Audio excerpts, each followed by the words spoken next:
what was it like being a part of this movie during a pandemic? Yeah, it was good fun. Animated film acting is one of the few things you can do from your bedroom. And all my pretty boy voice work and the songs I wrote were all created in this room I'm sitting in now. All my voice stuff was done in that corner over there. And yeah, it gave me something to do. It's quite joyous, really. What were some challenges that came with doing this? Because, of course, you're not in a studio like you would normally be if we weren't in a pandemic. So, what were some issues and hiccups you had to navigate? When you're recording audio in an, I work out of a spare room in my house, and so there's no soundproofing or anything. So it's mostly about leaf blowers and chainsaws next door.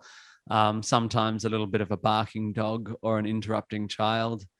And I guess also there's just the, sense of disconnection. It's obviously really fun to be able to go into a proper studio and mix with the director and the writers and actually be a part of it.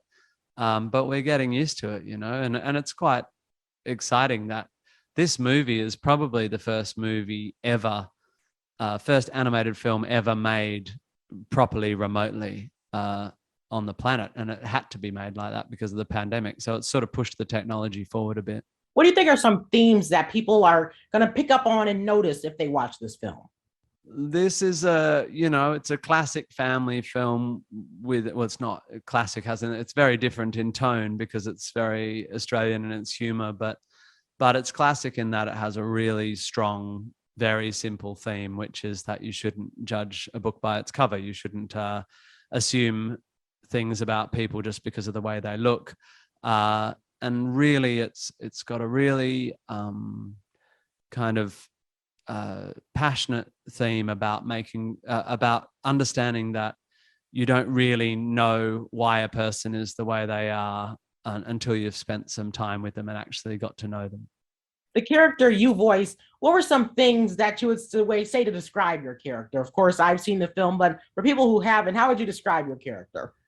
So Pretty Boy is an incredibly cute koala, and he's adored world over, and has a lot of fans and gets a lot of likes on YouTube and all that. But he's a really terrible person. He's very self-centered and narcissistic. He's basically a spoiled kind of rock star, like a celebrity. And he's very judgmental about people who aren't as beautiful as he is. But then, of course, through the journey of the film, he realizes he knows that that's superficial, and he just needs to get past his narcissism. And actually, when it comes down to it, he's a really loyal and kind and strong friend. Would you say that this film is timely considering it's the holiday season and people are probably going to be watching this with their families?